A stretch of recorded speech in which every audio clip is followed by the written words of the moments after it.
Good afternoon, guys. We will wait for 1 minute or 2 minutes. Let everyone else join. Let people join in. I cannot keep speaking continuously. We will wait for 5-10 minutes and then we'll proceed further. Okay. While that happens, you just need to type this URL in order to get what? In order to get the mind map. Okay. Let me put it in the sticky note, sticky message. Okay. Let me enter a sticky message there. Done. You all might want to access this mind map. See, we are making it comprehensive, friends. Okay. We are adding a lot of interesting stuff. And you can do a drop down there, select whatever you are interested in. There is also ECP. I mean, we are going to add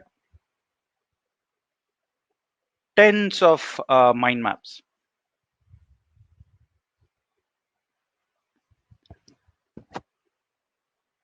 This is just a glimpse. It has nothing in it. I mean, not nothing,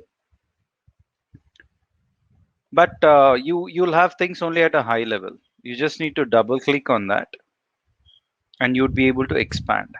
Do you see the objectives, classification, prediction? All of those are available. Data collection, primary data collection, secondary data collection. What are the various data types? Structured, unstructured. Okay, cross-sectional data. You can just explore. Just double click on that and you'd be able to see. We will be adding more, friends. This is just a glimpse on what we intend to do. Exploratory data analysis. In this, you have data cleansing. There are many other data cleansing techniques, not just missing data in which you have imputation, but there are many other imputation techniques, outlier analysis, the 3R technique, many.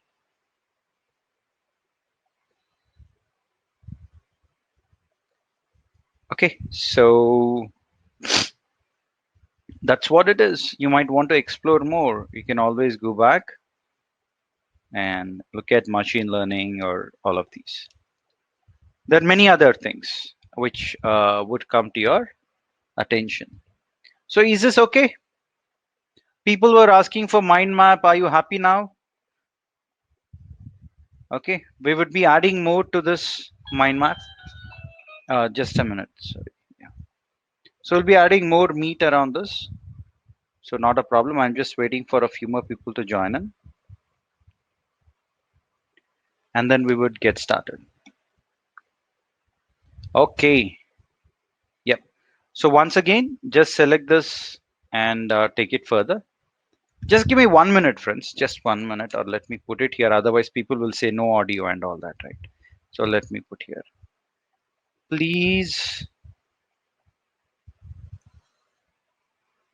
allow me a minute.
All right. So today we are going to discuss about forecasting techniques. But even before we get started, you know what we have to do, right? So let me open the sheet which we have downloaded, and there have to be two surprise gifts which have to be given away, right? Let me see how many of y'all were there since the start until the end. Roughly 1,100 and oh, there are more people, is it? Mm-hmm. Okay, there were 1265 people. 1,265 people.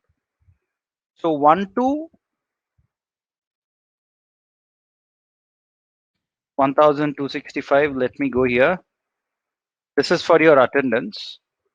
I would say Google random number generator.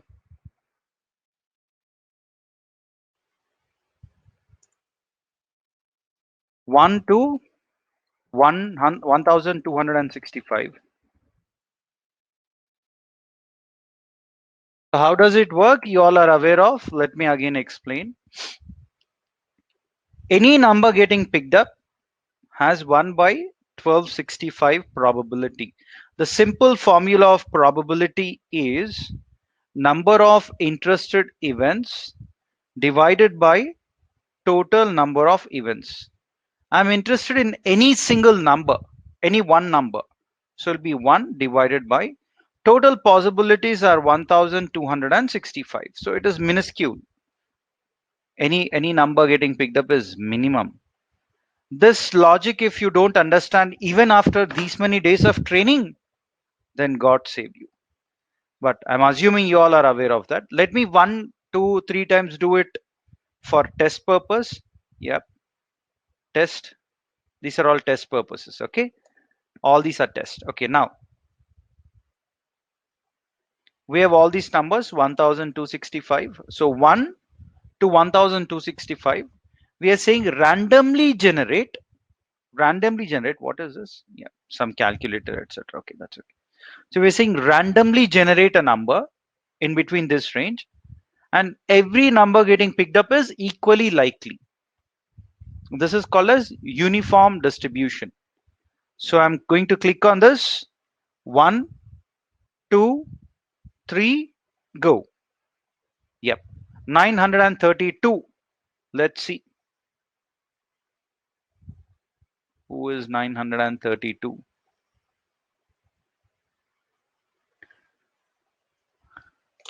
Asnath Famila. Asnath Famila from Chennai. Are you there? Asnath Famila 932. Yep. Hope you are there. Let me take a screenshot of this and keep it handy so that I pass it on to the appropriate team. They would be sending you an email.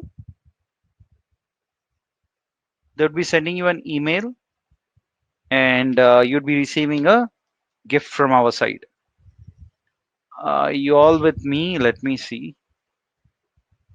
Congrats, congrats. If you're there, good. If you're not there, then probably you'll be able to figure out. Next, LinkedIn group. On our LinkedIn group, there was quiz which we have conducted. Number of people who have responded were only 70. So very good. One person's name is getting repeated twice. Saujanya Murli, so I'll delete your name once. And I think rest of the names are fine. Wonderful. So let me take numbers 1 until 70. No, I'll do one thing. One number we removed, right? So let me see now. We 1 to 69. Okay, 1 to 69. Guys, if you really want to win, you will have to respond there. Okay, so I'll just do 1 or 2, 3 times the test. 1, 2, 3, 4, 5. I'm just testing out. Okay, 6, 7, so that you don't have any confusion. Now, from 1 to 69, I need to randomly generate a number. Let us see who is going to win this. 1, 2, 3, go. Okay, it is 60. Who is 60? Okay, we have Dantupati Devi. Are you there, Devi? Let me take a screenshot of this as well. And let me keep it handy. Done. We are done with the quiz. Congratulations.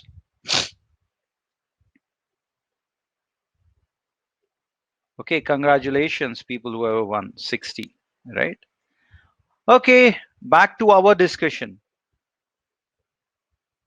The first question that I would obviously ask you guys is, are you happy with the training or sad about the training? Sure, don't worry. See, it's not about this competition alone, right? It's about various other things. It's about what you're learning, right? What is the amount of knowledge that you're gaining? Those aspects are very important, friends. It's not just about competition. So competition is just one part to, bring in some kind of excitement. But I think otherwise also you guys should be happy for the amount of training that you're undergoing for free, and you're enhancing your skills even during the time of lockdown. Okay, good, good. So I'll speak more about this on what you guys are expected to do. So let us get started with the next topic called as forecasting. But even before that, let me do a quick recap of whatever we have discussed until now. Friends, any company that you join, you will work on projects. Okay.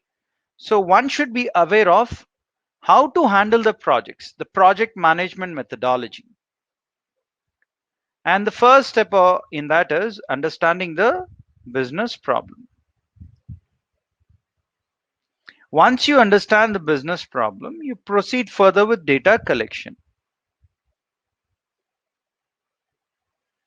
You proceed further with data collection. Post that, you perform exploratory data analysis. You perform exploratory data analysis. Once this is done, you move to next step, which is all about data mining.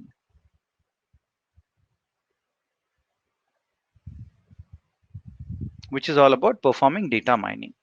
Within data mining, you have supervised learning and unsupervised learning. As part of supervised learning, you learned about linear regression and you learned about logistic regression. As part of our full-blown training, there are at least, I think, 10 other algorithms that you learn, 10 different algorithms apart from these two. And in unsupervised learning, you briefly discussed about, or we briefly discussed about association rules. Then we discussed about forecasting or time series. And then we discussed about, we didn't discuss, sorry, the forecasting, my bad. We are going to discuss now. We discussed about clustering. Within clustering, we discussed about k-means clustering.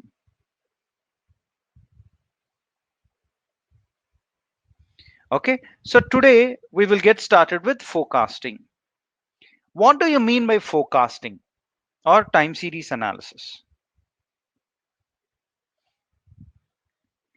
Forecasting or time series analysis means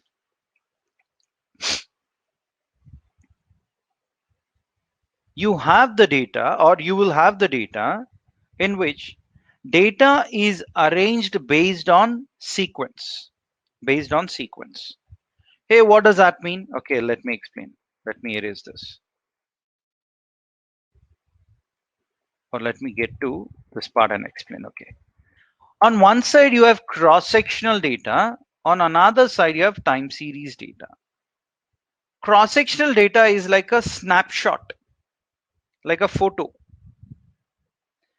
which you capture at a specific point of time. Say a hospital says that, hey, can you analyze the X-ray images? Can you analyze X-ray images and then predict on whether people have COVID-19 symptoms or not? For this, what would you do? You would say, hey, I am a data scientist, so I need data before I proceed further with analysis. That is what you would say, obviously. Then your hospital will give you data. They will give you the images, each image of X-ray, alongside whether that particular patient had COVID-19 symptoms, positive or negative. Positive or negative. Let me show you that image, how it looks like. Um, let's see if that's there here. No, I think that data is not there. We put COVID-19. Let's see if I can pull out something from here.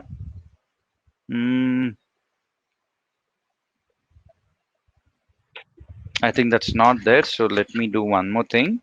Let me connect the drive that I have and then let me search now.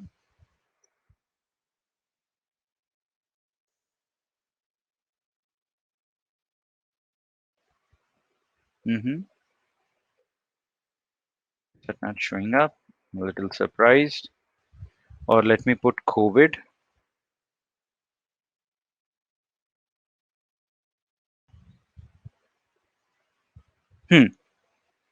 Images, guys.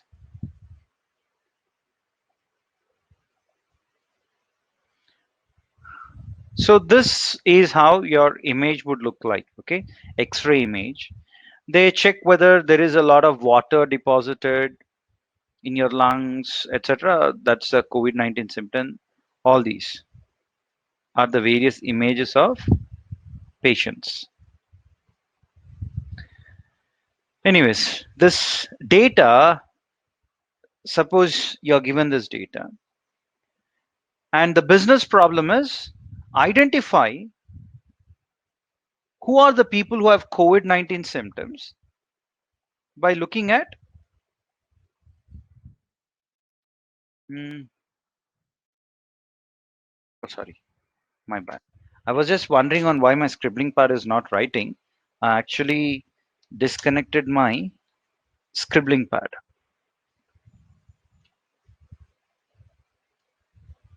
Okay. Say the business problem is to identify on who has cancer. Who has COVID-19 symptoms based on X-ray images, lung X-ray images. And then say you have the data here.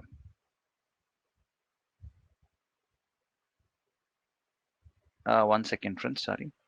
I'm in a training.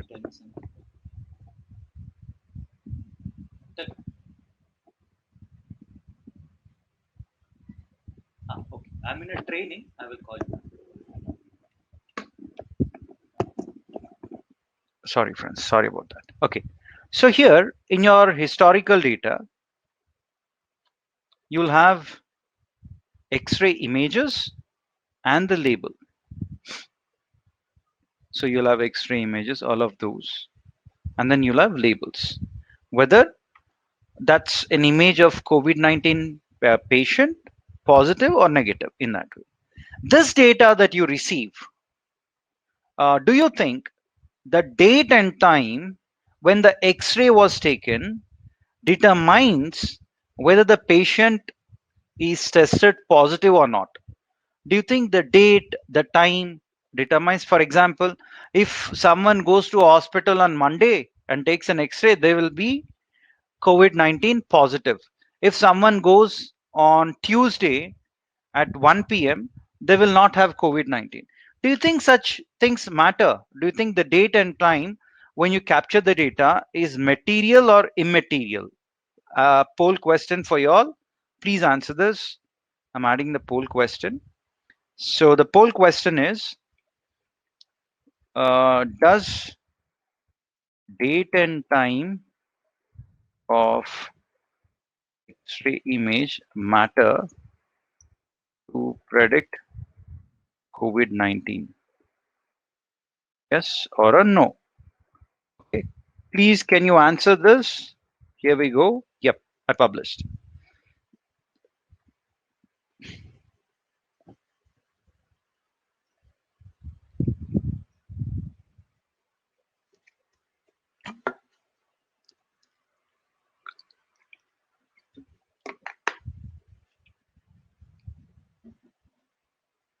Mm-hmm. Okay. So does not matter, friends. Answer is does not matter. You might ask me why. Because if I go and take an X-ray on Monday, will it say all Mondays if you test it will be positive? All Tuesdays if you test it will be negative? Would it be like that? Would it be ever be like that? That whoever goes on Monday, Wednesday to hospital, even if they don't have COVID-19, they will turn out to be positive. If they go on Tuesday and Thursday, even if they don't have COVID-19, it'll be negative. Do you think it works that way? Absolutely no. Right? Date and time does not matter, friends. If date and time and the sequence in which you capture the data does not matter, that data is called as cross-sectional data. On the other hand, you have time series data. When you want to predict the number of COVID-19 cases, number of COVID-19 cases for next 1 month.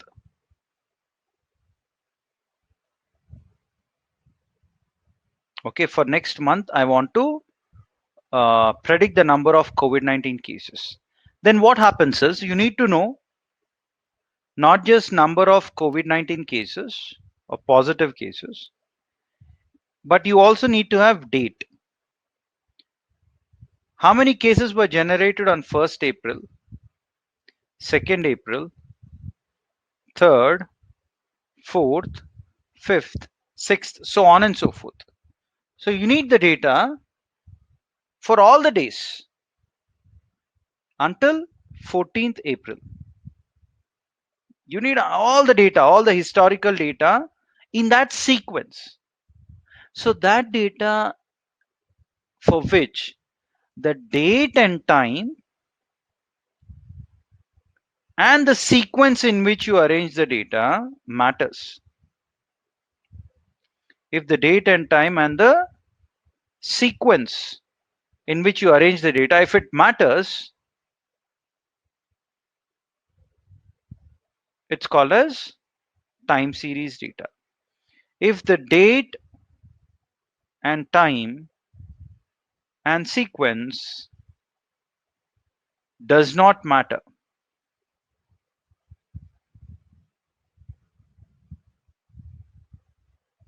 then it is called as cross-sectional data. If it matters, it is time series data. If it does not matter, it is cross-sectional data. Wonderful. You understand this. So now we will move on to our strategy, forecasting strategy. But even before I move on to the forecasting strategy, let me explain on the business problem that we try to solve. You can solve a lot of business problems. One such business problem is number of emergency cases. Say you want to forecast the number of emergency cases for a hospital. Why do you need to forecast this? Because if I can forecast the number of emergency cases, right? It will make my life easy to ensure that I have sufficient doctors and sufficient beds available, especially at the time of COVID-19. It is very, very important, right? Okay. And for building any kind of prediction or forecasting model, you need historical data. You need historical data. If you need historical data, you go capture the data. Say there is a specific hospital which has given you data from Jan 91 until March 2004. How many months would you have between Jan 91 to March 2004? It's approximately 13 years, 13, 14 years, right? And it will be 159 months. So you have 159 months of data which is available. Let us spend some time to understand the notations. If I say t equal to 1, that is Jan 91. T equal to 2 is Feb. T equal to 3, T equal to 4. In that way, you have the data. When I say T is equal to 12, when I say T is equal to 12, I'm referring to December 91. I'm referring to December 91. When you say T equal to 13, you refer to Jan 92, so on and so forth. And for each of the month, you have the number of emergency cases. So if I say Y1, I'm referring to the first month emergency cases. If I say Y2, I'm referring to the second month. This is Y3, so on and so forth. When I say Y12, I'm referring to December emergency cases. When I say Y13, I'm referring to Jan 92, so on and so forth. Okay, we have the data in this way. So you have 159 months of data. Okay, and this is how the terminologies are. Now let's move on and discuss more. Let me explain about forecasting strategies.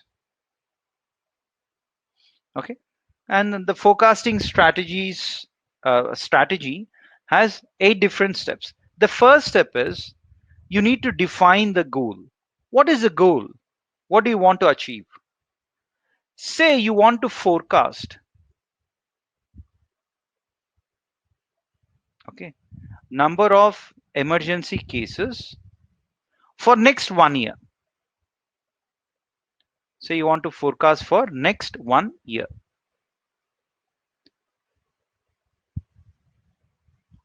And then once you define the goal, you need to go ahead and collect the data. And when you collect the data, you need to collect the data. I mean, you just go and ask the hospital, say hospital has given you data from Jan 91 until March 2004, which is 159 days of data. The next step is you want to say explore and visualize the data. So you want to explore and visualize the data. In terms of exploring and visualizing the data, I mean, how do you do that? Let me explain. I'm just going to, okay, or even before that, let me go here and then quickly explain.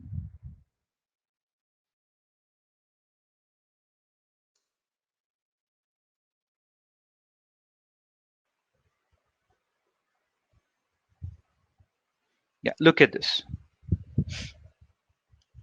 So in any data, you will have trend component, seasonality component. Okay, you'll have trend component and seasonality component. If you look at the trend here in this, I don't see any trend. It is constant. If you look at the trend here, you have an upward linear trend. If you look at this, you have upward exponential trend. Okay, so if it's like that, if it be like this, if you have a straight line, I mean it's not changing, that's called as constant trend. If the trend is either increasing or decreasing in the straight line, that's called as linear trend. It could be upward or downward. Then you have exponential trend. Exponential trend means it will look like this. That's exponential. This is linear, this is exponential. Exponential upward, it can also be exponential downward trend. And then here you have a polynomial trend. So please pay attention here.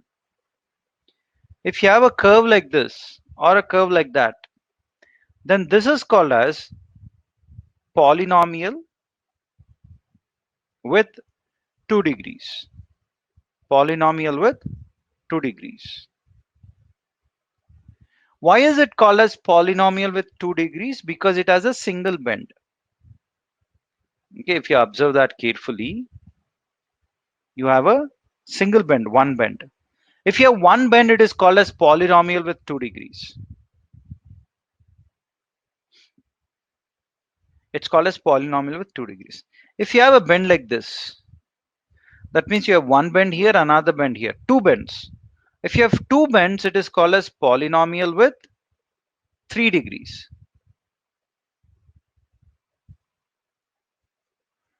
If you have a trend like this, then you have 1, 2, 3. Then it's called as polynomial with 4 degrees in that way. So given this, how many bends do you observe here? Here there are two bends. One bend here, another bend here. Since you have two bends, it is called as third order polynomial or polynomial with 3 degrees. When you run linear regression, in the past we have done linear regression, right? So if you do y tilde x plus x square, then it's polynomial with 2 degrees. When you say polynomial with 3 degrees or third order polynomial regression, then it will be y tilde x plus x square plus x cube. You'll have all three. So you have polynomial with 2 degrees, 3 degrees, so on and so forth. Okay. Then what we shall do is, that's about trend, guys. That's about trend. So trend can be linear, or it could be exponential, or it could be polynomial. And polynomial with 2 degrees, this is 3, right? Polynomial with 2 degrees is given a special name with 2 degrees is given a special name called quadratic.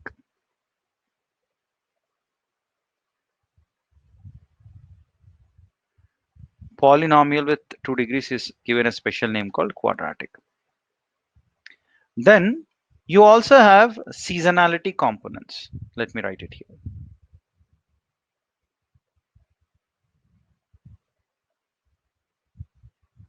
When it comes to seasonality, there'll be two. One is additive, another is called as multiplicative.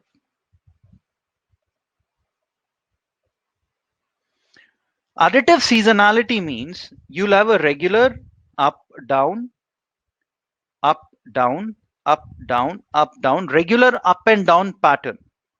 This regular up, down pattern that you observe, if it is constant, it's not changing, that's additive seasonality. Then what is multiplicative seasonality? The regular up, down, up, down, up, down, up, down pattern, it is growing in magnitude. It is growing in magnitude. If it increases or decreases in magnitude, that's called as multiplicative seasonality. So here you see a regular up down pattern, and the magnitude of change remains the same. It's the same. If it's the same, that is additive seasonality. If the up down pattern here is increasing or if it decreases in magnitude, okay, if it increases or decreases in magnitude, then that's called as multiplicative seasonality.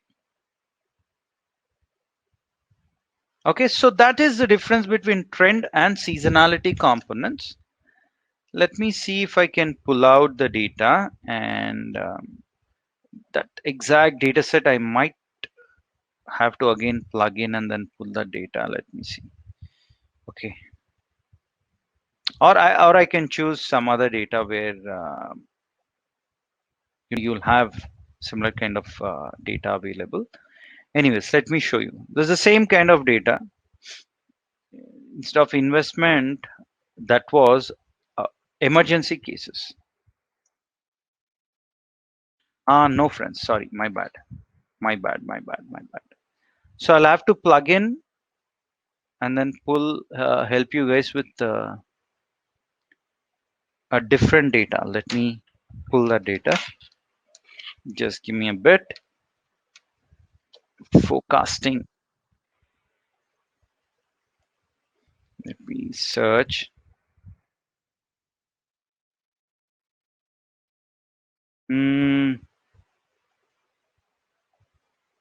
No.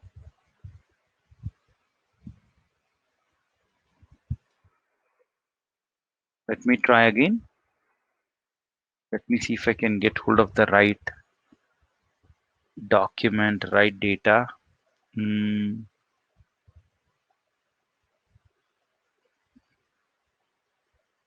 Okay, sure. I have it somewhere here, I think. Let me copy this and paste this in 20-hour program. This is not this. Let me rename it. Let me make it better. This is emergency cases, right? We want to forecast the number of emergency cases, That's why I'm just making certain changes. But this is not the actual data set. Nevertheless, that's okay. Emergency cases. Okay, let me save it. Now, let me go to the strategies here. What is the first step? First step, I repeat, for people who have missed out, please pay attention. The first step is to define the goal. The first step is to define the goal on what do you want to forecast. So say you want to forecast for the next 12 months the number of emergency cases. And the second step is data collection. You have collected the data from say Jan 91 until March 2004. Say you have the data. This is 159 months of data. What is the third step? You need to explore and visualize the data. So let us see. Let me go back here. And let me select these two. Insert. You need to click on the menu option on the top here, insert. So you want to insert a line graph. You inserted a line graph. This is not clear because this much amount of space is getting wasted, all this space. So in order to ensure that I edit this axis, so let me see, format axis. I just want to ensure that I started from say 1000 or some other place so that it's visually clear. If you observe this, question to you all, What kind of trend do you observe? Do you observe a linear trend, or do you observe an exponential trend, or do you observe polynomial trend, polynomial with how many degrees? 2 degrees or 3 degrees or 4 degrees? Polynomial with 2 degrees is also called as quadratic, right? So poll question coming your way. Please answer. Poll question coming your way. Please answer. Let's see how many of y'all are going to get it right. What trend do you observe? Linear, exponential,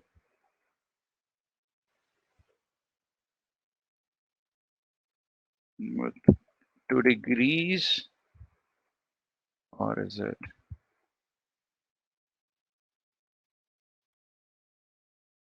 polynomial with 3 degrees? Review, publish. Yep. Please, can you answer, friends? Here we go. Please answer. I request everyone to answer. We are also looking at for attendance purpose, right?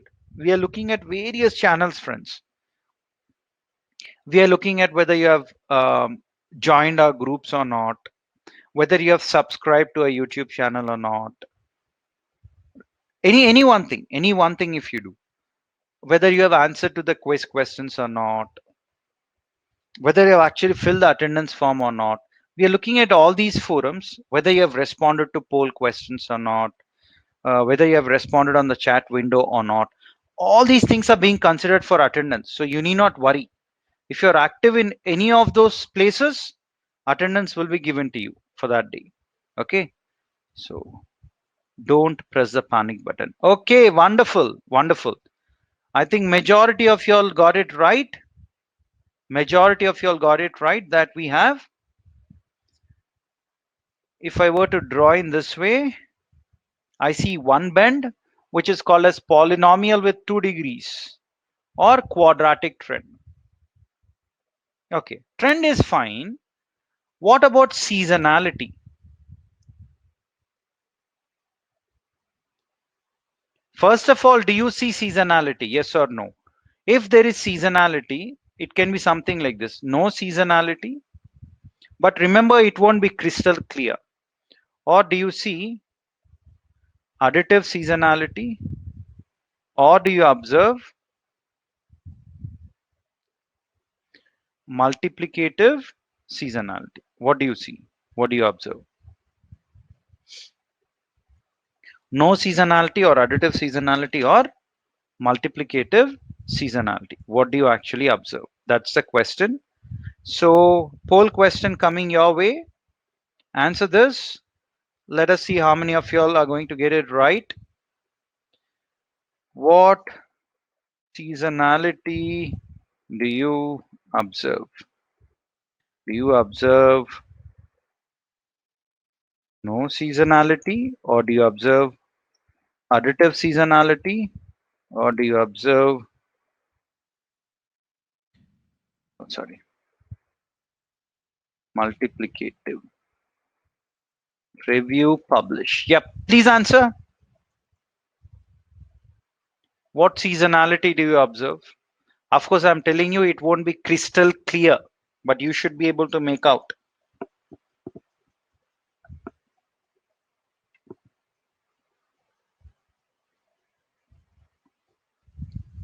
Come on, everyone, please answer.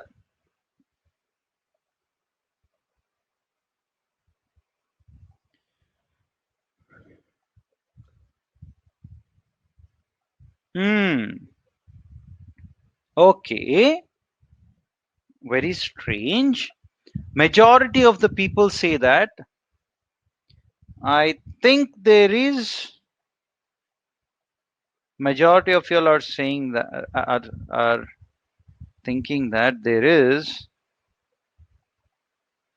multiplicative seasonality. A significant proportion of y'all are also saying additive seasonality, and a few of you all are also saying no seasonality. All right, so what should I do then? You're confusing me. If you confuse me, what I would do is, when I actually build forecasting models, I will build all these variety of models, all those models. One with no seasonality, one assuming there is additive seasonality, one assuming there is multiplicative seasonality. So once again, what was the goal? Forecast the number of emergency cases for next 1 year. How much data did you had? You had data of 159 months from Jan 91 until March 2004. Then you explore and visualize the series. We just have done that to find the trend component and seasonality. Once you observe that, what should you do? You have to pre-process the data. Pre-process the data. How do you pre-process the data? Say you have this data. In order to pre-process, and if you want to capture the trend component, linear trend, you need to add a new column called T. T is time period, first time period, second, third, fourth. In that way, you have 159 time periods. Then you have T square.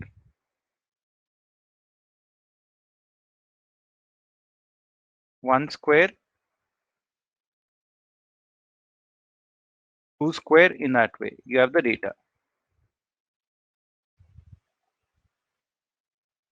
You have all the data. And T will capture linear trend. T square will capture quadratic trend. Quadratic trend. So let me go to mind map and put it here. So we are discussing about now forecasting.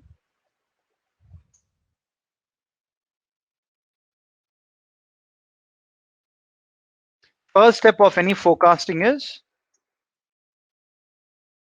understand the business problem.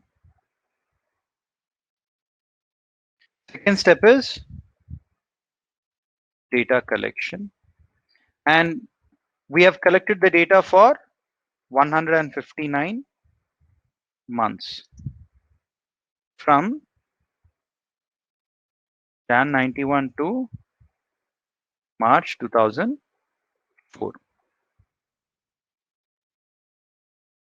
To understand the business problem. Business problem is to forecast for next 12 months. Forecast for the next 12 months. And then you have the data collection. Once you have the data collection done, you move on to the third step, which is explore the data and visualize the data. Here, you need to capture trend and or you need to measure whether you have trend component and seasonality component. When I say trend, you can have linear trend or quadratic trend. Quadratic trend is also called as polynomial with 2 degrees. You can have polynomial with more degrees also, and you also have exponential trend. And when it comes to seasonality, your seasonality could be additive or multiplicative. Once this is done, we need to move on to the fourth step. What is the fourth step? Pre-process the data. In order to pre-process, to add a component or variable called T to capture linear trend. And then you add T square to capture quadratic trend. You add T to capture linear trend. You add T square to capture quadratic trend. trend components. And to capture seasonality, there is a slight twist in the tail. Okay, so let me explain that. Let me explain that. To capture seasonality, you'll have summer season, winter season, rainy season. All these seasons occur in 1 year. They will occur in 1 year. Then you have Christmas, Diwali, Ramzan, you know, all these festivals, New Year, etc., would come in 1 year. So that means if you have minimum 1 year data, that captures seasonality. Minimum 1 year, because within 1 year you will have all the festivals. Within 1 year you'll have this. You'll have all the seasons. That is the reason why we need minimum 1 year data. And here you have monthly data. And how many months make 1 year? 12 months. Since you have monthly data, I repeat, since you have monthly data and 12 months is equal to 1 year, what we do is we add 12 dummy variables, d1, d2. In that way, you add 12 dummy variables. And then what you do is, since this is Jan, you put a 1 for Jan and rest all will be zeros. Since the second entry is Feb, you put a 1 for Feb and rest all will be zeros. Here also you'll have 0. Since the third month is March, you'll put a 1 for third month and rest all will be zeros. Here also you'll have 0 and 0. And what happens? The fourth month is April. So D4 you'll put a 1 and then you have all the zeros. And the fifth month is May. So you'll put a 1 and rest all will be zeros. And then you have June. So you put a 1 for June and rest all will be zeros. Then you have July. For July, you'll put a 1 here, rest all zeros. So let me say that is how you populate. Okay, that's how you populate. Let me quickly do one thing. Let me copy this and let me make my life easier in order to populate this data. So what I shall do is, this is going to be 0. This will be 1, 1, 1, 1, and all these will be zeros. Okay, this is how you populate. So this for July, you have D7 as 0. For August, you have D8 as D8 as 1. D for July, D7 will be 1. For August, D8 will be 1. For September, D9 will be 1. For October, D10 will be 1. So on and so forth. Okay, and the same thing you copy and paste throughout. Throughout you do that, because again you got Jan. Jan means 1. Feb will have a 1 here for D2. March will have a 1 for D3, so on and so forth. But manually doing this process is a cumbersome process. Manually, we cannot afford to do that. So what we shall do is, we will automate this using R. Okay. So, okay. You add what? Dummy variables, D1, D2, D3. In that way, you added dummy variables to capture seasonality component. Once you pre-process the data, then you need to split the data. We will do it in R. Okay, we'll have to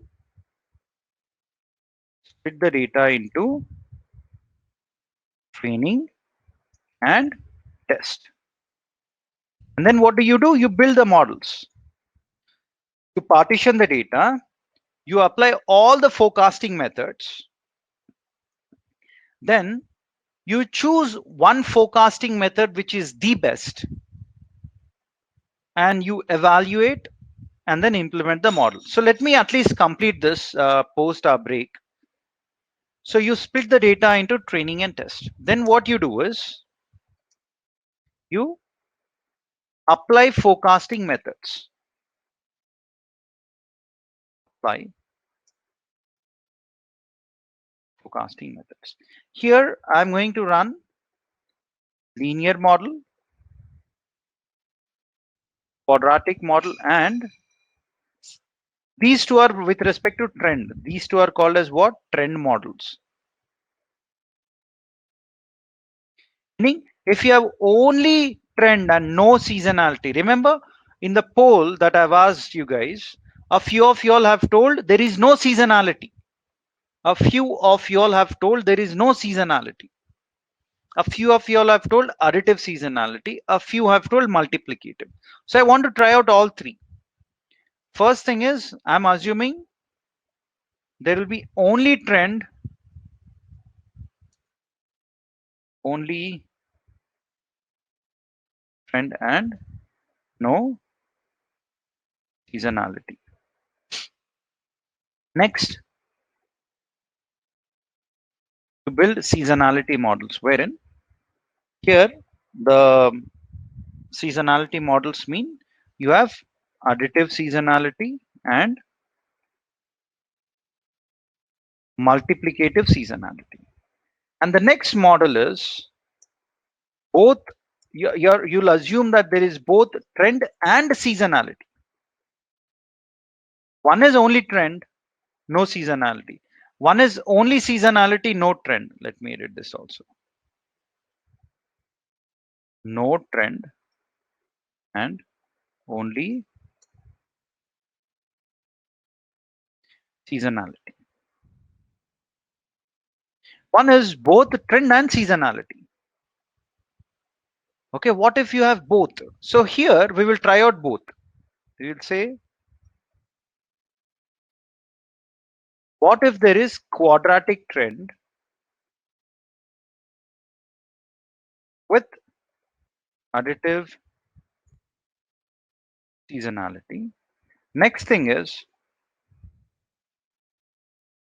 quadratic trend with multiplicative seasonality. Two things: quadratic trend with additive seasonality and quadratic trend with multiplicative seasonality. You have both. Then what you do is to measure the performance. You evaluate the performance or evaluate and compare the performance. Let me write it as is. You evaluate and compare performance. How do you do that?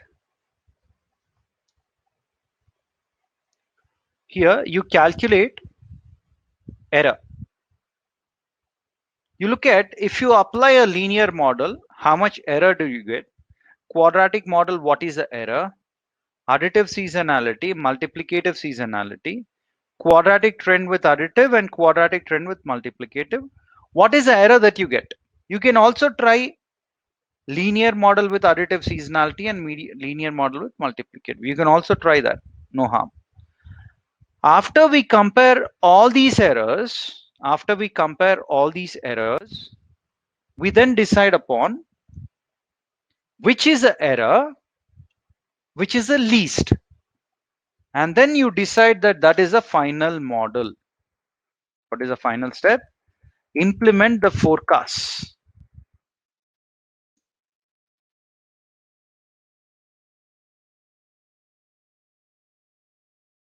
Implement the forecast. Okay. So here we will measure error. And there is a specific error called as root mean squared error. All right. So you split the data into training. On the training data, you apply all these forecasting techniques. On the training data, you apply all these forecasting techniques and you test on the test data. All these things we are going to implement on the other side of the break. It's exactly 3 now. Okay, so let us all connect at 3:10. Break time. Okay, we will start again at class will commence at 3:10 p.m. Please be back by 3:10 p.m. friends.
Hello everyone.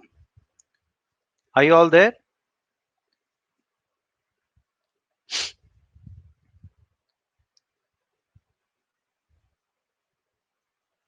Perfect. Yeah, you all are ready. Enoch, are you there? And they burn me. Perfect. So let's do this in 5 minutes so that our people join in. Let me do a refresh here. Let me copy this. But we'll speak about this in 5 minutes. I quickly want to do a small recap while everyone joins. And let me put this. Okay, I'll put it on the sticky message in a minute. So, friends, when you have cross-sectional data, okay, let me ask this poll question while other people join in. The poll question here is, no, not this. Let me add a poll question here. The question is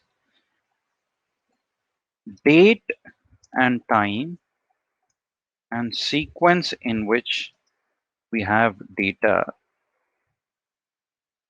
is important for what kind of data types? Cross-sectional or time series? Here we go. I published the data, the poll question. Please, can you all respond?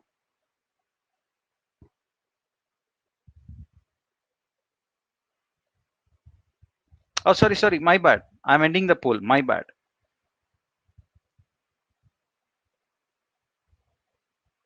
Okay, fine. Sorry, friends. That's the right thing. My bad. I'm starting the poll again. Sorry. I thought I incorrectly typed the question.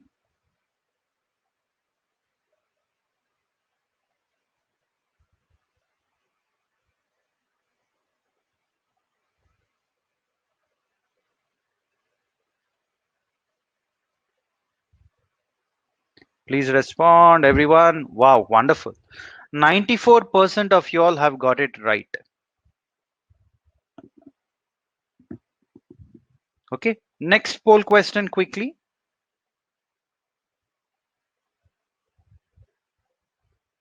Next question is capture seasonality or okay, my bad. To capture quadratic trend, we add what variables? T, T, and okay, please answer this. Whoever were active should be able to get it right. Yes, majority of y'all are getting it right. Good job, friends. Good job. So that's right. Y'all are getting it more or less right. Okay, now quickly, there is one thing that you guys have to do for today before we get started with the R programming session.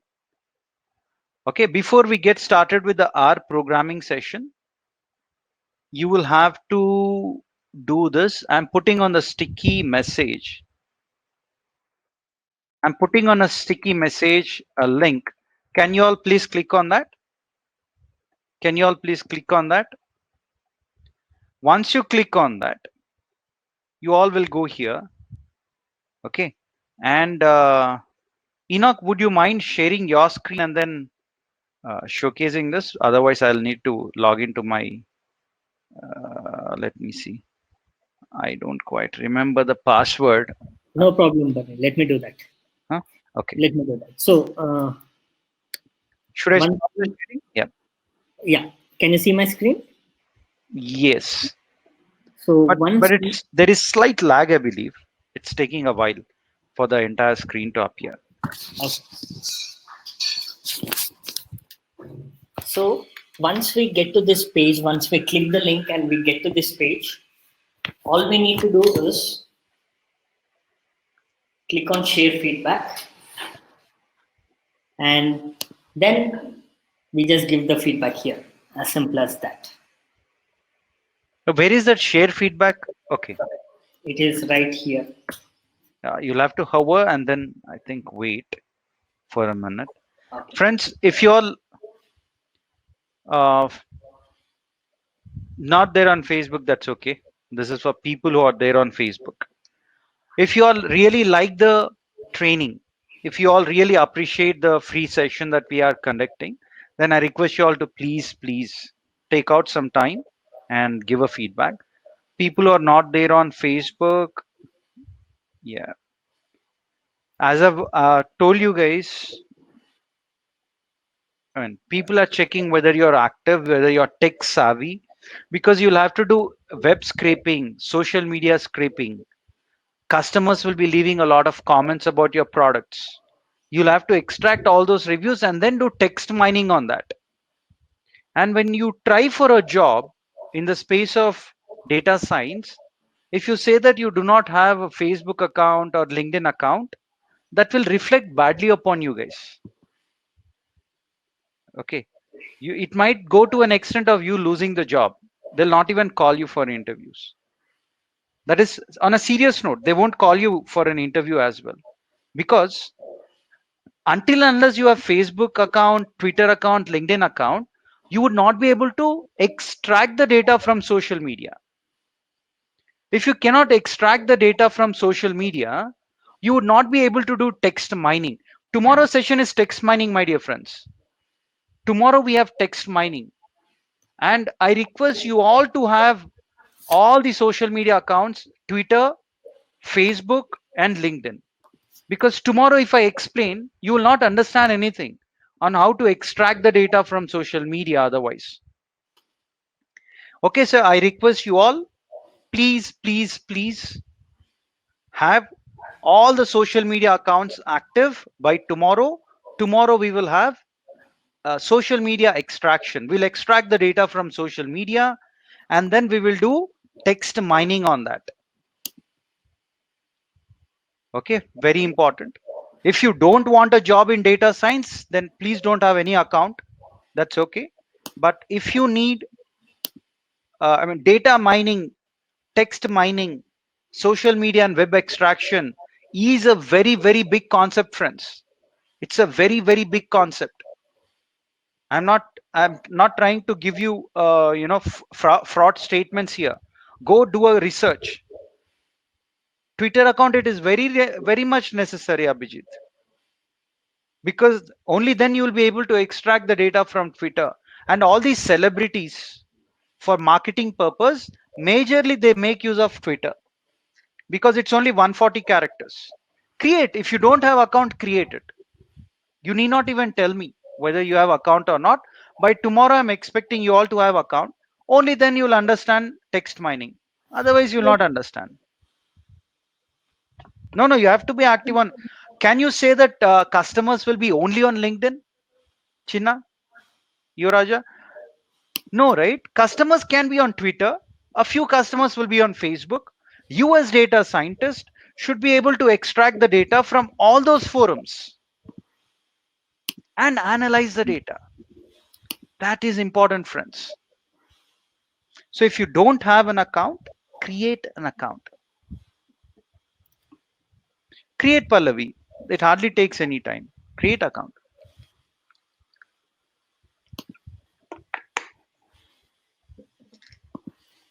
Okay. So, Enoch, would you be sharing your screen for one last time? All right. Friends, So, how yeah. about Bharani towards the end? Let's redo this again. Yeah, sure. I will take the access. Fine. Okay. All right. So let us proceed further. So I would write something very important here. Extremely important. That is social media extraction is extremely important. What extraction?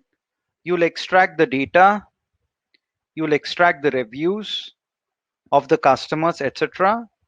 And based on this, do you know what people are doing? They are taking the data from Facebook, Twitter. Okay, they are purchasing the data from LinkedIn because LinkedIn doesn't let you extract any data. This is professional stuff. Will someone post that bingo chips, chili flavor is good? Will someone post this kind of a review on LinkedIn profile? People, will someone post this comment that bingo chips chili flavor is good? Would they post that on LinkedIn profile, or would they post it on Twitter and Facebook? What do you think? Let me look at your answers. Let me look at your answers. Where will they post, friends? If someone has to comment about bingo chips, and if they say that chili flavor is good, I had bingo chips today, chili flavor is amazing, awesome, or chili flavor is pathetic, I hated it. If someone wants to write such a comment, would they write it on LinkedIn, friends, or would they write it on Facebook or Twitter? What do you think?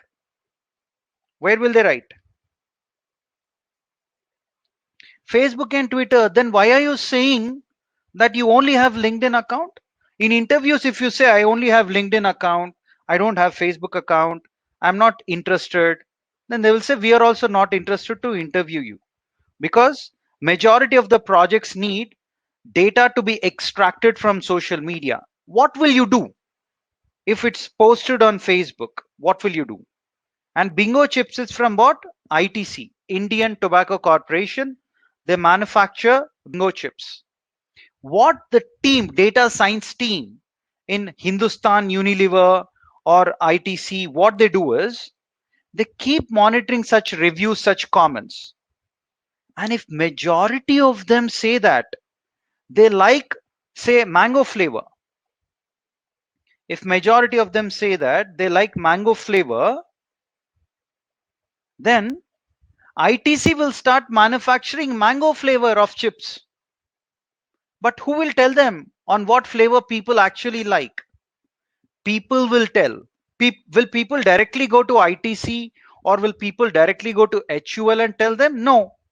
They will leave their digital footprint on social media. That data would be extracted and you would do text mining on that. And based on that, you take a lot of insights. For tomorrow, I repeat, we'll be extracting the data from Twitter. But friends, you are living in the age of data, and social media data is extremely important for launching new products, for taking corrective actions, for understanding what are the good things people like, what are the bad things which people do not like. For all of these things, social media data is important, and you have to be active. Having that rigid mindset that I don't want to have an account on LinkedIn, or I don't want to have an account on Facebook is not going to help you. You have to be flexible, willing to learn, willing to explore. What are the new options in this? Can I extract this data from Facebook? Are there any restrictions? Do I need to create an app? From app, can I extract the data of Facebook or Twitter or LinkedIn? Can I use the data for my analysis? Can I use that data for business benefit? That is what organizations are looking at, friends. Do you know what we have done? Okay, how many of you all are aware of American Eagle? American Eagle. So let me post it here. What we have done is American Eagle is into apparel. Okay, so in India also, I think those people have come, but it's a US based apparel firm, right? American Eagle. They sell all these clothes and all that, right? Men wear, women wear, okay, all of these. Now, what people do is, where is their social media page? Down somewhere here. Yep, let me go there. What people do is on their Facebook page, they keep posting. Look at this.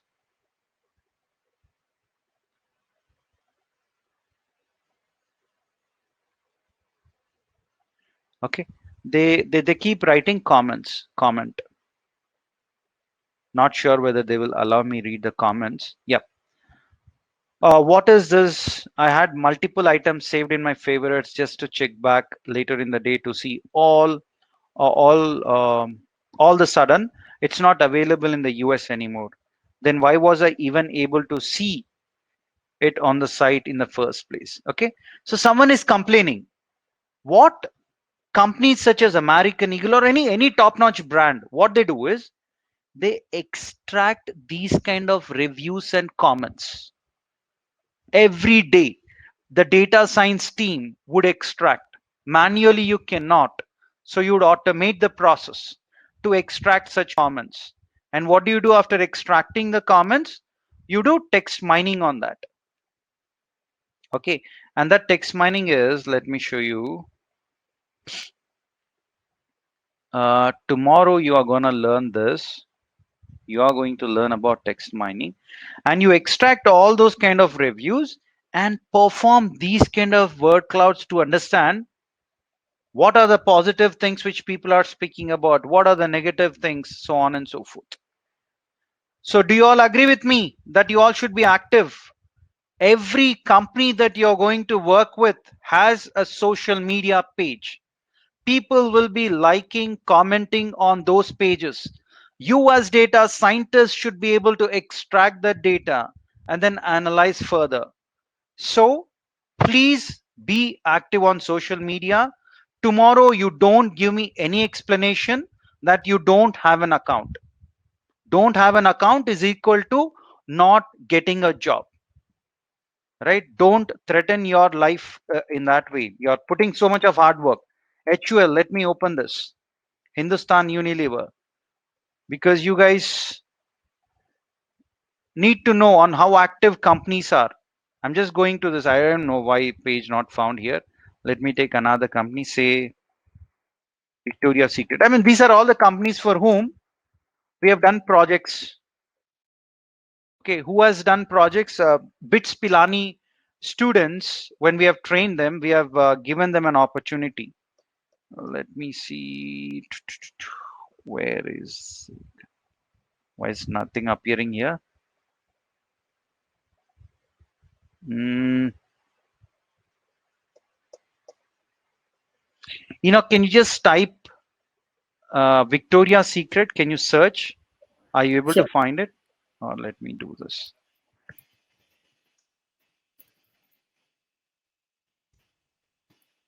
Yeah, here we go. Okay, and what people do is they're very, very active, not like you and me. Look at this, 639 comments. A few people will be happy, a few people will be unhappy, right? About all these comments. So what should you do as data scientists? Pull the data, extract the data, analyze the data. If you cannot do this, oh my God, you are in big soup, big trouble. Why should I hire you if you don't even know how to use Facebook and you're in the digital world? You don't even know how to extract the data in that case. Why should I prefer you? I'll prefer someone who is active. Please be active on social media. That's why, we have this exercise also of you guys creating that accounts. All right, back to our discussion. So we have this defining the goal, collect the data, visualize the data, pre-process, partition, apply the various forecasting methods, check which model is better, and then implement the forecasting model. So let me get to the R code. Let me go here. Hopefully I'll be able to pull out this data. I'll have to make certain amendments because this data will be pertaining to, I believe, it will be pertaining to investment banking. So these are the emergency cases, right? So let me do one thing. Let me copy and pull that here. And let me close up this. So I'm storing this in emergency, some object called emergency, so that it really makes sense. If I do this, read.csv file.choose, it is going to open a pop-up window. And 20 hours program, emergency cases, I imported that. If I were to plot this emergency data, dollar emergency cases, type equal to O means I want these circles in this way. This is what we have seen on the Excel sheet. And we know that we have a quadratic trend. So what I would do is, since you have quadratic trend, I would run a quadratic trend model with no seasonality. First, I would do this. Next, what I would do is, I would run quadratic trend, assuming that there is additive seasonality. And I would run quadratic trend with multiplicative seasonality. Okay, all of these. Let us run that. So the next few lines are,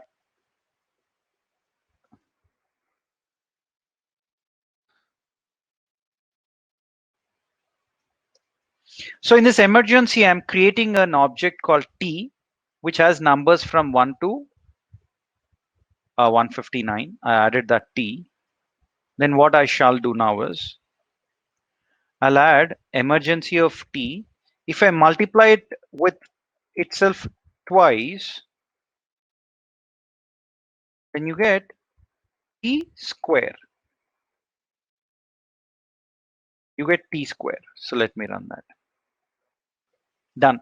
You should also see now T square. Yep, I have T square also. Now let us add seasonality variables. So this function that I'm running here would add the dummy variables. Okay, so I'll say emergency. Add it back to emergency. So if I show you this, you have all those dummy variables which are added, but I'll do one thing. I'll say column names. Come on, come on.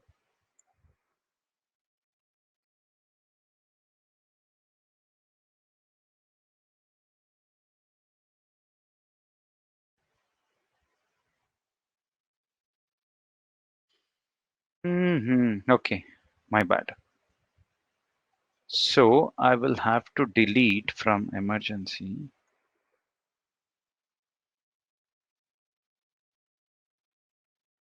Ignore friends, don't worry. I just have done a small mistake. Hence, all I'm saying is I want all the rows and I want to remove the columns from 1, 2, 3, 4.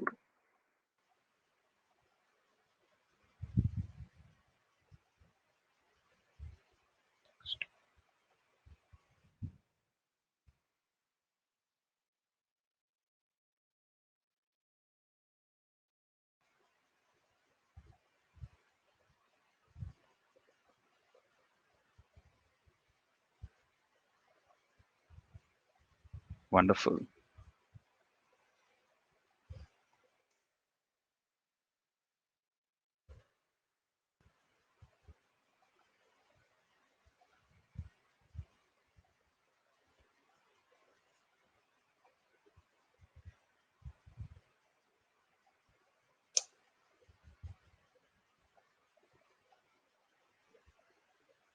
Okay, so now what I'll do is T and T square is added. So I'll go back here. I'm going to add, if I run all these lines, and if I look at emergency, all these dummy variables Jan, Feb, March are created. Don't worry about that. The important part is, what do you do with that emergency data now? So what we do with respect to emergency is, I'm going to attach the data, and then all I'm going to do is, I'm going to split the data into training data and test data. So you have 159 observations, of which I'm taking 147 observations into training data, and the remaining data would be part of test data. Okay, I'm taking 1 to 147 observations until here into training data and remaining into test data. Here the twist is you need to have 12 data points in test. Why 12? Because you have monthly data and 12 months is equal to 1 year, which will capture seasonality. So in the test data, you need to have minimum 1 year data. You need to have minimum 1 year data. And I'm going to run a quadratic model. Why quadratic model? Because when you visualize this, plot here, you know for a fact that there could be or there is quadratic trend like that. Since there is quadratic trend, you build a model, and to run a quadratic model, you say y tilde t plus t square. You use that t plus t square. So that is what we are doing here. I'm saying take the number of emergency cases tilde t plus, how is t square written? T underscore square. Yeah. And I want to build the model on the training data. Once you build the model on the training data, where is train? Okay, I didn't run these two lines. So now if I build the model on the training data, and if I want to predict using the model that I built on the test data, okay, this is very important. Please look at my screen. So what we are trying to do is we are first taking the data and then we are splitting the data into training and test. And then we are building the model on training data and we are testing it on test data. The moment you test your model on the test data, you get error. Okay, how? Let's see. So I'm using my model that I built and I'm predicting using this model on the test data. And I'm storing the predicted values in this. Now, when you say subtract the predicted values from the test data actual values,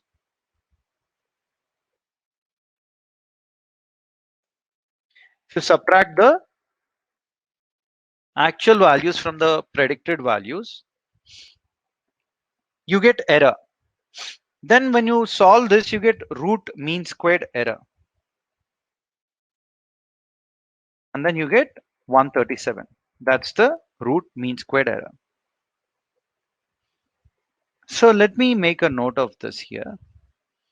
When you run only quadratic model with no seasonality, I repeat, you have quadratic trend, so you build quadratic, but you're assuming there is no seasonality. Error is 137.15. 137.15. Now what I shall do is, oh, okay, fine, let me write it here. So quadratic trend and no seasonality has given you an error of 137.15. Okay, then let me also build a model which assumes that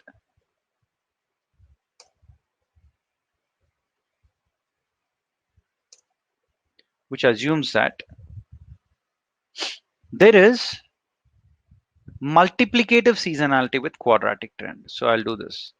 So assume that you have quadratic trend and say, let me do additive seasonality first. Additive seasonality. If you run this quadratic trend with additive seasonality,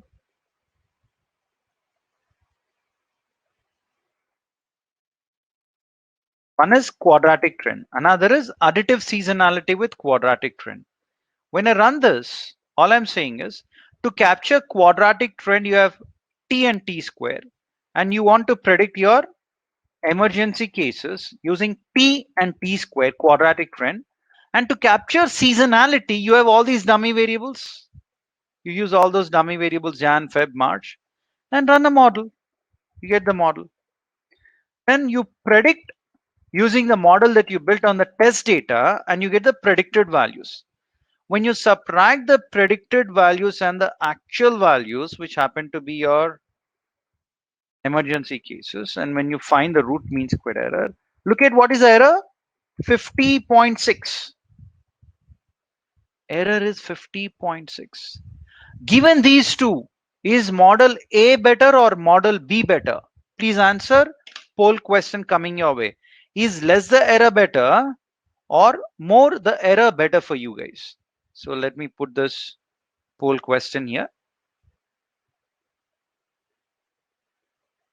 Let me reset the poll.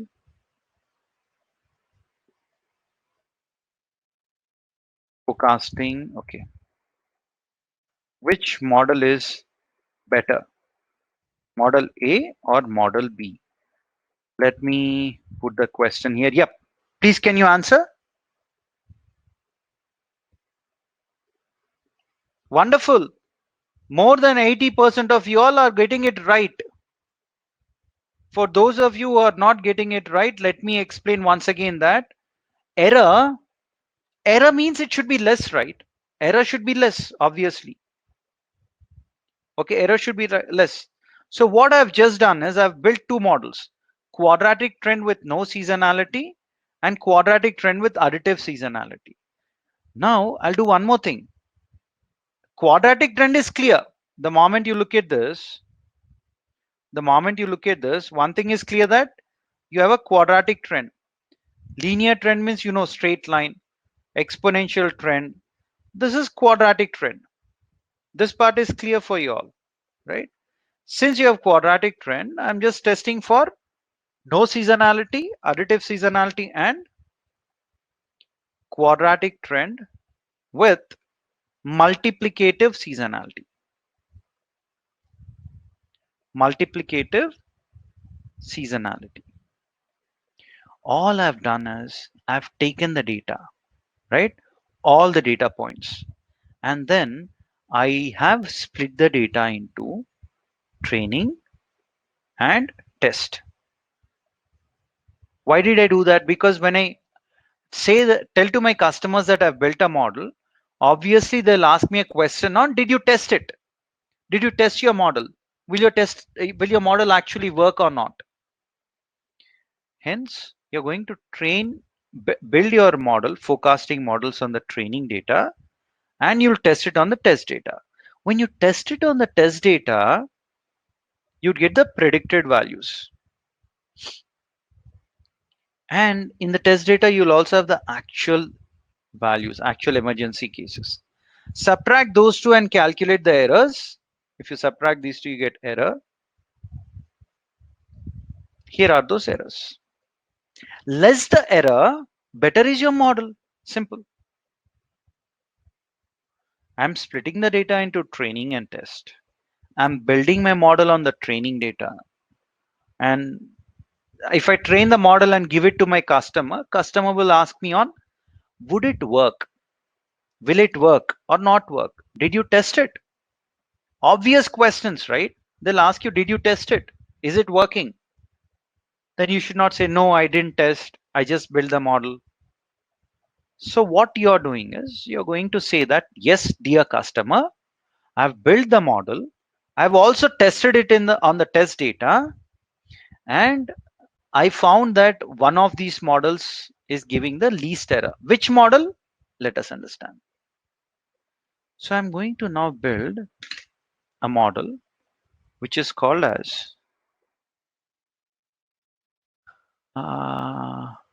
okay, let me not build this. Okay, let me not build again. I need to add another variable for that. Fine. So now what you do is I will go back and then I'll do a quick recap for you all here so that it becomes simple, easy. Okay. You understood the business problem that you need to forecast for the next 12 months. You collected the data. You explored and visualized and you found that trend and seasonality can be there. Okay. And when I visualize the data, I found that there is quadratic trend. So these two can be ignored. But when it comes to seasonality, a few of y'all were saying that there is no seasonality. A few of y'all were saying that there is additive seasonality. And a few of y'all were saying that there is multiplicative seasonality. To capture the quadratic trend, I need to add what? T and T square. I need to add T and T square to capture quadratic trend. So how do you add T and T square? This is how you add T and T square. Okay. All I've done is I've taken the data, I've loaded the data. Then since I have 159 months data, I'm saying that print the numbers from 1 to 159, 1, 2, 3, all those, and add them to emergency data set and create a column called T. You have the T. It added. Okay. But to capture quadratic trend, I need T square also. So what do I do then? I go here, I say, go to emergency and go to the variable T that you created, multiply it with itself once again. Multiply T with T. If you multiply T with T, you get T square. So I'm saying go to emergency and create T square. You have T square also. This will capture what? Quadratic trend. So this is fine. This is done. Okay. You have quadratic trend, you have captured. How do you capture seasonality? To capture seasonality, you need to create dummy variables. How many dummy variables? Minimum 1 year. Minimum 1 year. Since you have monthly data, here you have, in this you have Jan, Feb, March, April, monthly data. So what are you doing? You're creating dummy variables. Jan, Feb, March, April, May, June, July, August, in that way. And since this is Jan, you're putting a 1, rest all zeros. Since this is Feb, you're putting a 1, rest all zeros. Since this is March, against March, you put a 1, rest all zeros. All this is done using these lines of code. Okay. And here, when you say month.abb, abbreviation, it gives the abbreviation Jan, Feb, March, so on and so forth. And based on that, you do it. I'm not going to get into the depth of it. It's part of our main training. So I'll just at a superficial level, I'll explain. Okay. Once you are done with that, once you create your emergency data set, you're attaching this emergency data set. When you attach your data set, what happens is you can refer to the column names directly. Then you're splitting the data. Look at the next thing. What is the next thing once you pre-process the data? Once you pre-process the data, the next step is split the data into training and test. That is what we are doing. I'm splitting the data. I'm taking from this emergency rows 1 to 147 and all the corresponding columns and assigning it to an object called train. And I'm taking the remaining data from 148 to 159, all these rows and all the columns, and assigning it to test data. Then what did I tell you? Once you split the data into training and test, you apply the various forecasting models. Apply the various forecasting models. Here, one model that we applied is quadratic trend and no seasonality. I mean, there is no seasonality. There is only trend. And the second one that we built is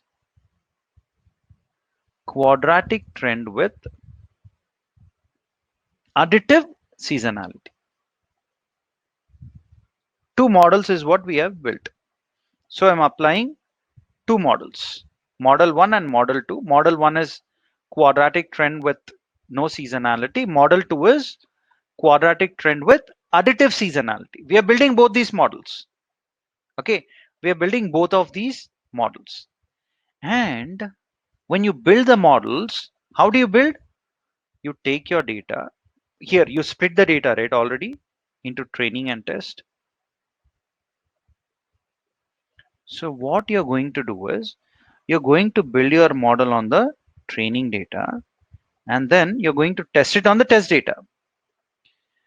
When you build your model on the training data and when you test it on the test data, you get errors. Okay, you get errors. And you get this error called as root mean squared error. Okay, so that is what we calculated again. And if we run quadratic model in this quadratic model, you get root mean squared error as 137. Here you got 137. And when you build additive seasonality with quadratic trend, you got the error as 50.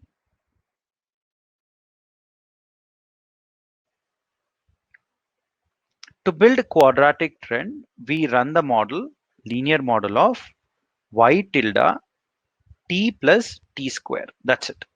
T square, that is what will capture quadratic trend, no seasonality.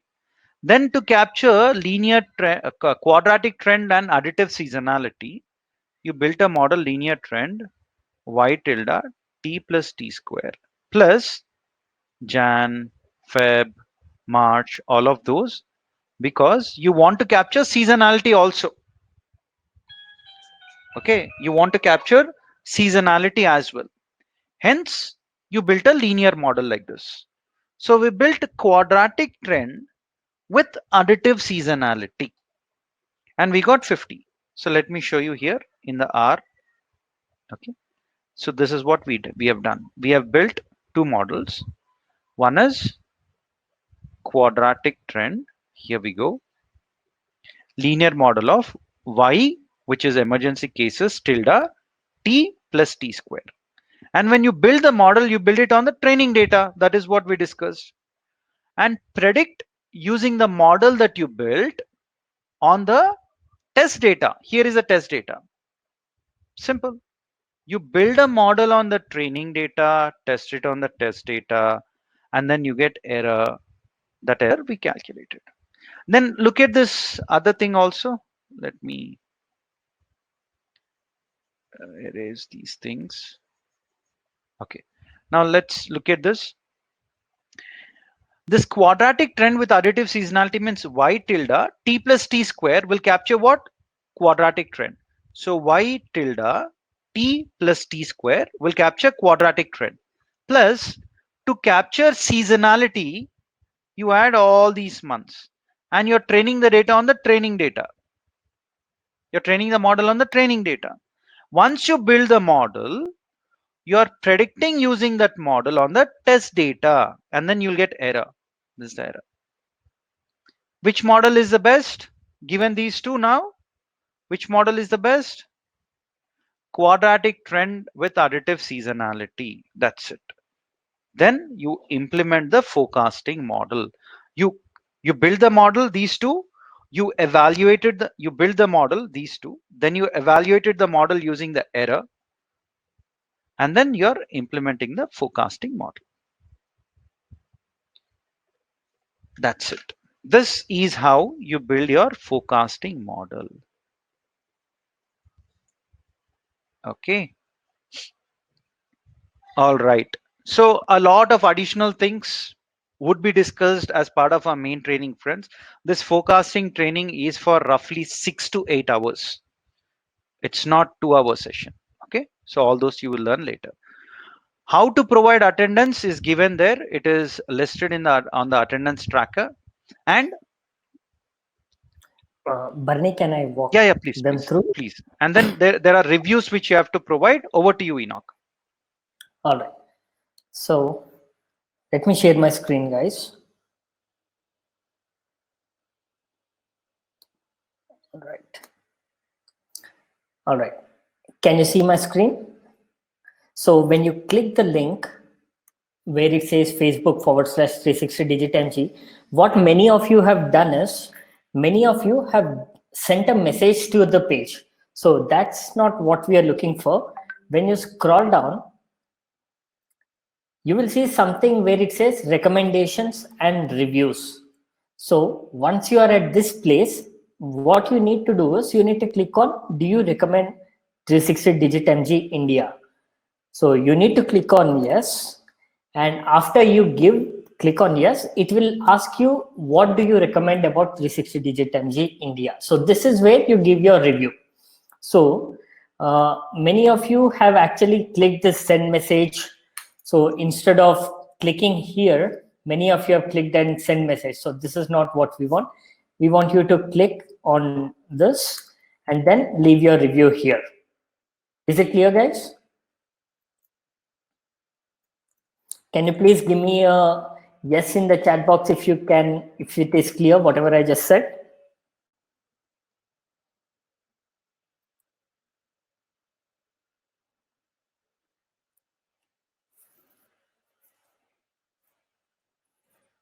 All right, let me quickly re-explain. So you need to go to our Facebook fan page. The link is given in the sticky note. And once you are at the fan page, you need to click on, do you recommend, where you see. So let me quickly show you. So at this part where you see, do you recommend 360 digit MD? This is where you need to click on. And once you click that, you should be able to see a box that opens where it says, what do you recommend about 360 digit MG? There you need to give your review. So just to show that, once you click here, it asks you, what do you recommend about 360 digit MG? And this is where you write your review and then click on post. Perfect. So that's done. And I hope all of you have given your attendance as well. And back to you, Bernie. I'm done.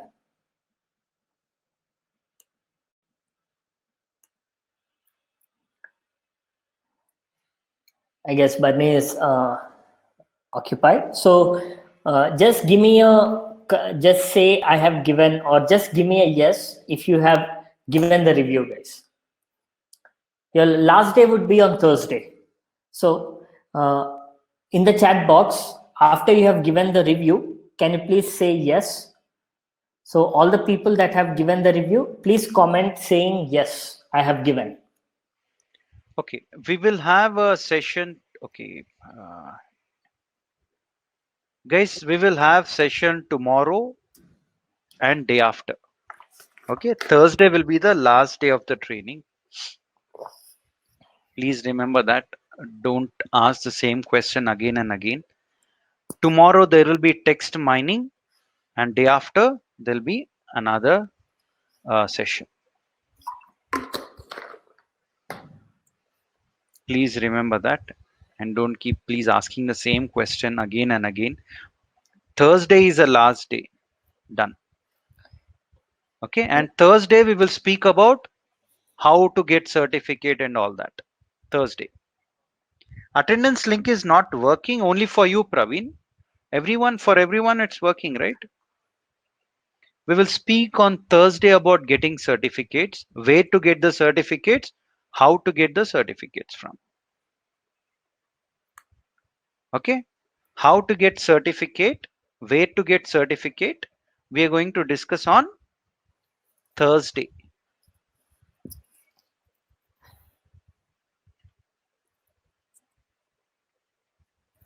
All right, over to you, Bernie. Yeah.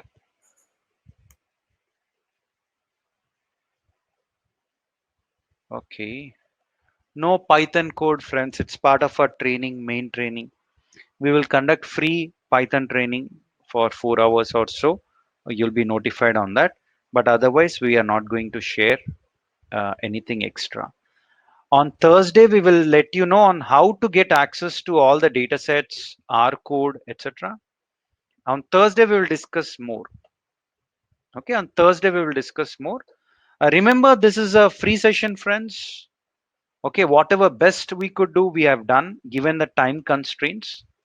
Joyeta, when there are time constraints, we cannot touch upon every concept. So, okay, but nevertheless, as part of our main training, you learn more if at all you enroll, right?